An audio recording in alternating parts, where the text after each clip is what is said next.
All right, so the next thing is about the hotel houses. We've been getting a lot of, over a while now, about a year or so, a fair amount of upset, controversy, call outs of the sheriff, legal actions. And for those of you that don't know what hotel houses mean, that means that somebody has decided to move into a neighborhood and either renovate a house Joyce, or make a you have to house speak from here. in some way and occupied by people who are not a family. And when we say by not a family, we're talking, 10 to 25 people, in some cases 30. It's like a dormitory of sorts. And in one case, I believe that it's very strange because some of them have one key to the front door, but none of the rooms are really private. If they share a kitchen, that's about it. Is that correct, Jean? Is that your experience of it, the one that you know about? I'm sorry, for The hotel houses is like that? it's only one kitchen. Yeah, It's one kitchen. four floors with about 6 or 7 bedrooms. So they say it sleeps 24. And I've got 2 of them right across the street. It's been And very interesting to see this happen, and it's because they found some kind of a loophole that allowed them, instead of building, say, 2 condo homes, townhomes, they decided just to build one big mega dwelling and occupy it. And we've of course heard all over the country about the large parties that go on. People buy tickets online and attend these things, and bad things usually happen. I can't hear of a large event that didn't have something. The last event I heard about out in California, the whole balcony fell off of this house because they had so many people in the house that decided to go on the balcony at one time. There was a lot of injuries. There was probably 30 people on the balcony and it plunged to the rocks below. So we've been very concerned about safety, but also about our neighborhoods. And we have regular residential neighborhoods. We have townhome, residential, multifamily neighborhoods that most of the folks that live here have children now, and they go to school and they work. And yes, lots of us are retired, but there's new families here. And in one case, the people are having to leave their home, literally, because they can't tolerate what's going on next door. It's so loud that their 11-year-old twins are exposed to some things they'd rather not have them. And it sounds funny when you hear it as a story, but to live in your neighborhood when there's garbage and turnover and cars on your yard and in your lawn, all hours of the night, and you have no peace, it is a pretty miserable experience. So we have had a couple of things go to a court, magistrate court. I have not seen the written document, but the outcome was that the county did not let it go to magistrate. Instead, they made some kind of a private deal with the owner of the property. And I don't know whether the deal is working or not. I guess it remains to be seen. But people are crying out about this. Professional people that have moved here with young families and spent a lot of money to have a nice home here. And there's a realtor, he's a specific guy that does this, and he started up on Anna Maria Island, bought homes, renovated them, added a floor, sort of slap happy kind of stuff, some of it not so, but renting out online through Airbnb. And you know that if you rent to Airbnb or through any of these rental places, they actually won't advertise your property if you are in violation of any local ordinance or rules. The issue is, how can you tell them about that when it's happening? And if the county or magistrate court is too difficult to get a hearing or to get it processed, because code enforcement works tirelessly and they seem to be thwarted almost at every turn. And so it's hard to get that information to regulate them. So we are taking this to the commission, and the thing that's happening at another level, which you probably already know, is that we are one of the few counties in the state of Florida that in 2011 already had a code that regulated rentals in a residential single family neighborhood. And because we had an existing 2011 code, the state legislature took over the rentals of these properties all over the state. So if their county or city did not have an ordinance already in place, you were out of luck. And that's why you've heard some pretty terrible things happening in places like Miami and Fort Lauderdale. We were fortunate we had a code in place, and so far the state has not been able to circumvent it. But it's also left us in the middle of everything where we feel stuck. And Joyce has had a few meetings on it, so she could provide us her Yes, update. I would like that. So this is the background that we're dealing with. And I think now we're going to try to find a way to go down the road in a way that wouldn't harm our existing ordinance and make us become part of the state, but rather do it in a way that we can have our own authority and retain home rule. Joyce, I know you know a lot of people going through this, but I'd like to. She's going to talk from this one. Oh, okay, go right ahead. Yeah.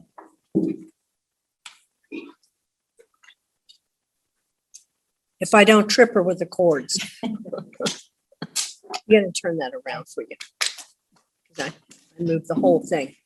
Yeah, I just pick it up. Yeah, you got it. There you go. Thanks. Well, I can only say there are a lot of people on Siesta Key that are experiencing difficult times because they have these hotel houses next door to them. Go ahead. And the stories Good, that's better. of what they're enduring is, they're not pleasant at all. We've been working with code enforcement, meeting with them to see what we can do as far as possibly getting rental regulations changed, or how we can get some of the rentals taken to court and get some decisions against the landlords. Unfortunately, it takes quite a long time to get a piece of property, gather all the evidence and get it through court. One instance took 5 years. So that doesn't give a lot of relief to the people that are living next door to these. So as I said, we're working with code enforcement. We've put together a set of guidelines for reporting, calling about illegal rentals and reporting them. And we'll be posting that on the Siesta Key website. And the reason it's important to use these guidelines is if you call through the call center, your report is officially logged. There's an official record of it. And we and the county can know how much resources the county is spending on trying to prosecute these landlords, and how much time and effort their sheriffs, their code enforcement officers are spending on this. Time is money. And so that is one way that they can understand, well, we may be getting rental receipts for these illegal rentals, but now we can tell we're spending a lot of money on the other side trying to prosecute. So maybe that rental income is not worth it. So that's one of the things we're doing. So Joyce, when you call in, you are to ask for the record number or something. What you have to call in and provide an address. So if you're calling on a hotel house, If you're calling on any illegal rental, you call the county call center, the central call center, and tell them that you're reporting an illegal rental and give them the exact address. If you have some other information, they'll give you an email address where you can send that information. But that will then be a formal record. And code enforcement or others can look at the records and see how many calls have been made. And then they can also see then, okay, if a code enforcement officer has been sent out, they can see that, and that can be, that will be tracked. And once things are tracked and there's a monetary tag associated with it, then we can know what these illegal rentals are actually costing us, as opposed to we're just looking at the dollars that we're collecting from them. Oh, boy. I see. So we'll be putting that on our website. We did a brief survey through CS Key Association, and we identified approximately 20 hotel houses. But there's also, I've seen another survey that shows probably twice that many that haven't been identified to us yet. So there's a significant number of hotel houses.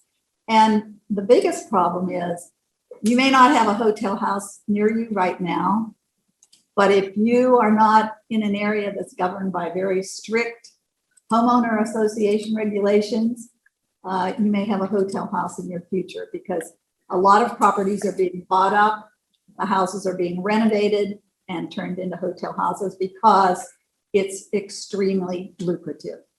$8,000 a month could be even more that they can rent these for.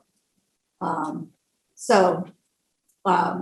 next step then is to, we'll be working more with code enforcement to come up with some creative ideas on things that we can do, because one of the problems is that the rental regulations are very difficult to enforce. In order to take a piece of property to court, you have to have a rental lease or a receipt, a rental receipt. This is very difficult to get. So no matter what you do to change the regulations, it's going to be difficult for them to even prosecute. So we've got to think about other avenues that we can take to work to make these hotel houses not so lucrative. So that's what we're going to be working on going forward. Okay. Any questions? What court does it go to? Goes to the county level? Goes to the magistrate court, What is that? Is that which state? no, I believe that's a county court. Is it yes. civil? Yes. And so they have not prosecuted, they have taken several cases to the magistrate's court, but they have not prosecuted a lot because it's just very difficult to get the evidence that's needed. Is this particular to our area because we are not incorporated? And if we do, and when we do incorporate, is there a way we can put under our laws so that we can do something? We would hope to be able to do that. But unfortunately, the state is constantly trying to take back power from local governments.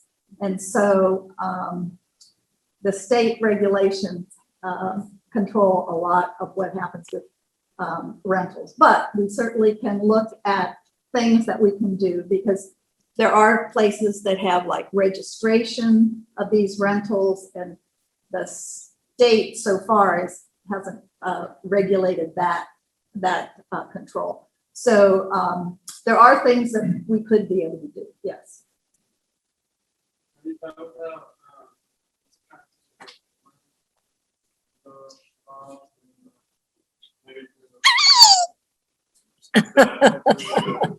What if you notice that effort with this one vacation or If there was one vacation, what, tenant, yeah, allow for the room. that would have to be a change to the regulations. Yeah, that's what I was saying. Yeah. We're looking at changing the regulations, but even though you change the regulations, it's very difficult to prove that there's only one person in the room. How do you do that? There's something of the, and I'm sorry, I just wasn't. Go ahead. Hotel inspections. But these are not hotels. They're homes. Private residences, and there are no inspections, which is one of the things you would want to change in your regulations, is to get inspections. So the only other thing I was saying was just, that you could have a home in a certain area. For example, like, That would be nice. That would be nice, but that again, that would be a regulation change. Yes, and that's something. You Pardon? can classify it as a hotel. So You could do that. So there are many different regulations that you could change. One of, the city of Sarasota recently changed their regulation. One of the things they did was they put a cap on the number of people that could be in a residence. But again, as code enforcement pointed out to us, how do you prove how many people are in there? Because they do not have the right to go inside and inspect things like that, because these are private residences. And one of the things that's happened now is the landlords have told the people they're renting to, tell the county, if anybody from the county shows up, tell them that you're friends or that you're family. And there's nothing you can do, because you're allowed to have all your friends and family come whenever you want to. So it's very, very difficult to enforce the regulation. So I think we have to start thinking outside the box. Okay, Tom, did you have a question? Yeah, I had a question only because I believe it was when Joyce was talking, she said that there was a private agreement between code enforcement and wherever one of these houses were. You know, I've asked this before, and perhaps maybe, can we get, public officials have to respond to a Freedom of Information request.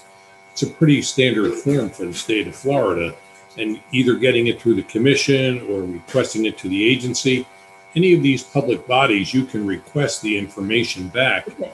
which in fact, if they've made a special arrangement. All right, so And it's a Joyce public- is going to have an answer to your question. Go ahead. Okay, that's fine. Thank you. Yeah, the settlement was not between code enforcement and the landlord. The settlement was between the county attorney and the landlord. We do have a copy of that settlement. And, the settlement was made. It is in effect. It was an admission of guilt.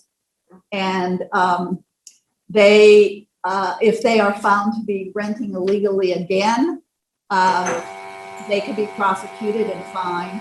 But again, they have to come up with a rental receipt or lease in order to prove that.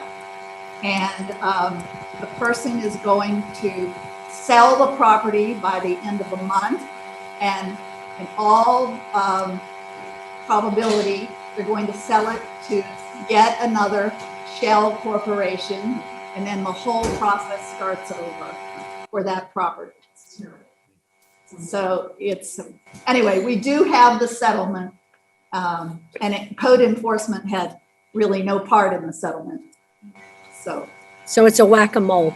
yeah, yes. It sure is. Thank you. Thought of mine. Thanks, Mike. Is the fire department involved here? Because you certainly have, I would think there'd be an issue with ingress and egress. That is something we'd like to get in the rental regulations, that there could be inspections with the fire marshal, and that should also limit the number of people. But currently, because they are private residences, no, the fire I would marshal. think with rooms, if there's an urgency to get into an area and the egress is blocked. Oh, that's one of the problems, but it's a private residence. The fire marshal can't go in and inspect it. That's one of the things that would be good So you to need change. a declaration of them in a hotel more or less. Well, we need something. We need some sort of licensing Yeah. for them. Yes. Yeah. Registration maybe. Go ahead. From an HOA type of preemptive policy-making action, what can be done at that level to preempt some of the activity of these hotels? Well, I mean, you would want to have in your rules and regulations, that they can't rent or, I Monthly don't know if HOAs can do that. Can Monthly they? rentals. And Okay. Many have their own regulations Yeah. about whether or not you. can I just rent didn't know if the state was preempting that also. But you would Yes, want to it have does. things in your regulations about renting and, Monthly rentals. whatever other kinds of regulations you would think would be appropriate.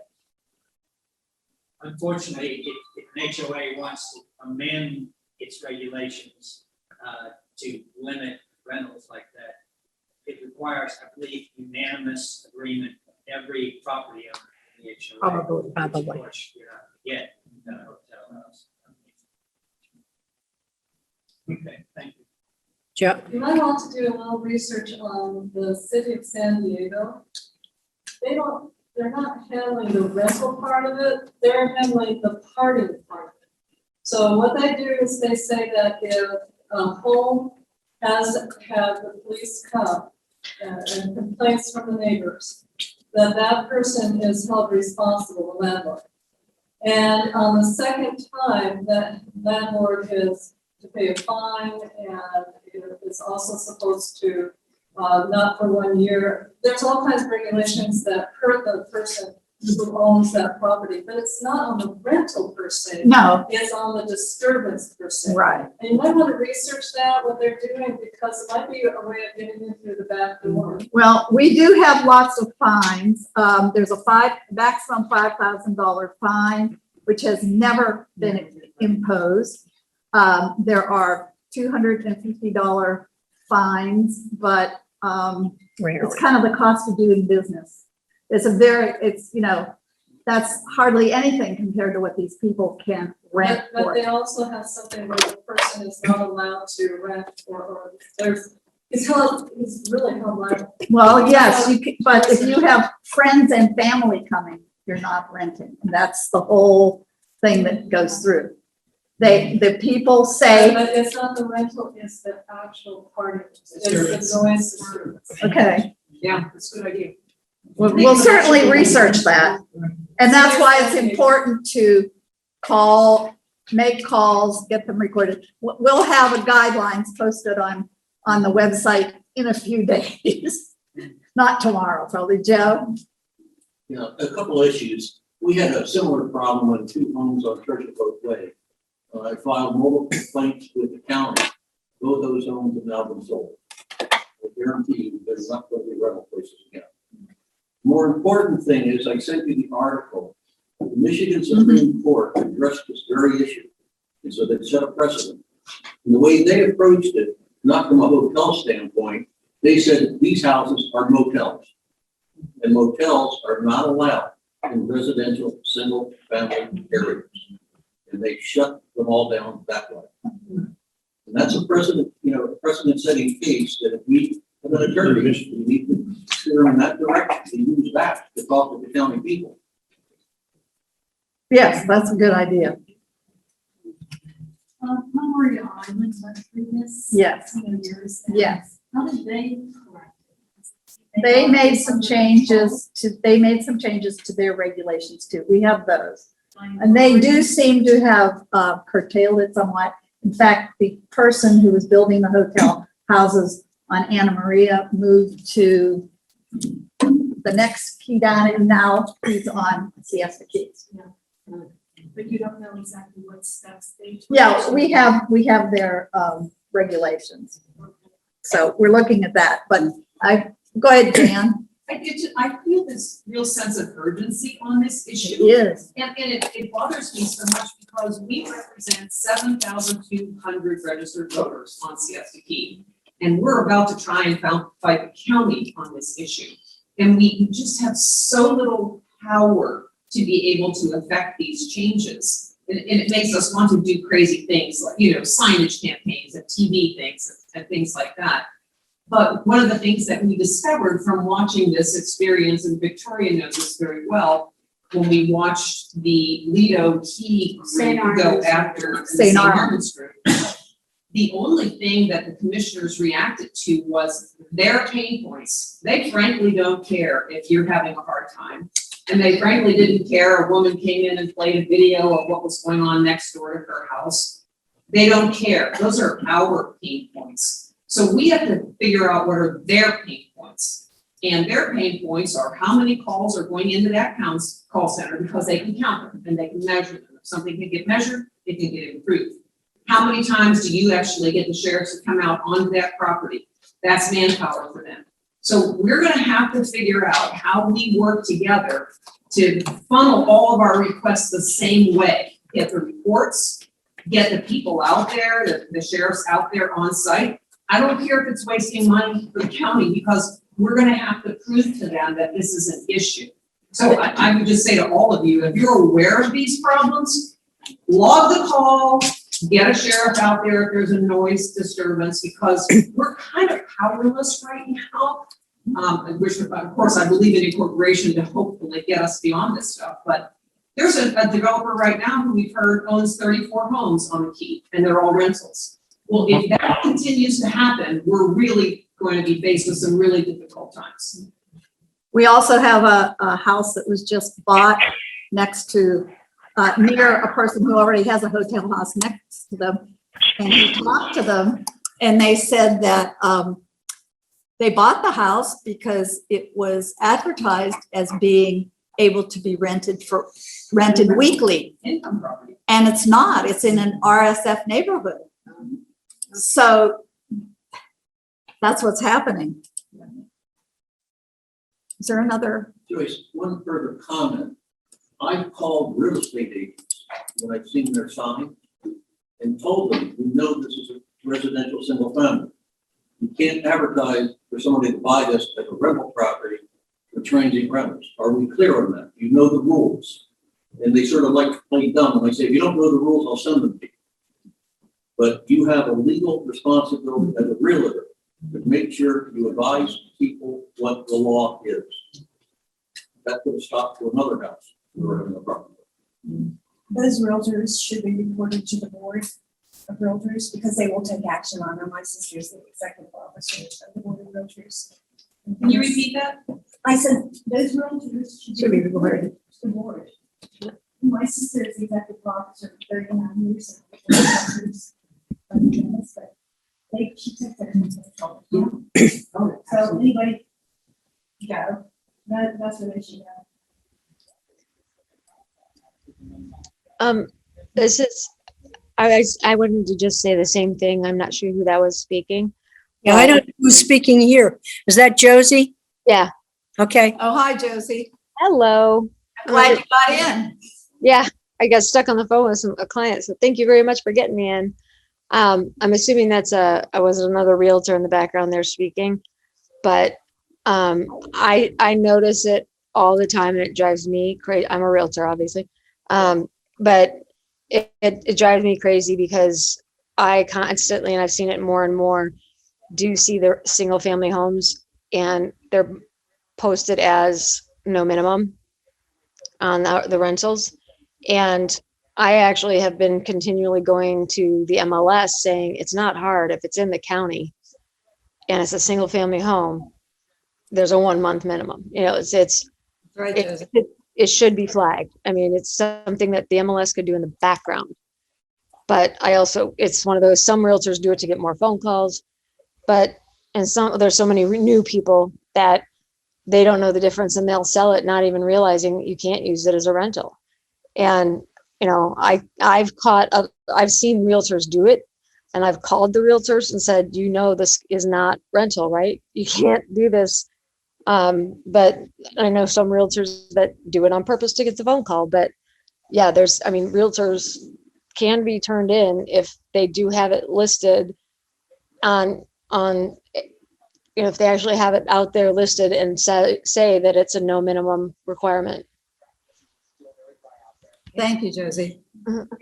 Hey, Jack, you have your hand up. Did you want to talk? Yes, I would like to try to fit into this, but I just returned from San Diego, and it is the epitome of what you're talking about as far as density. We stayed at Mission Beach, and you talked about $2,000, I think, a week.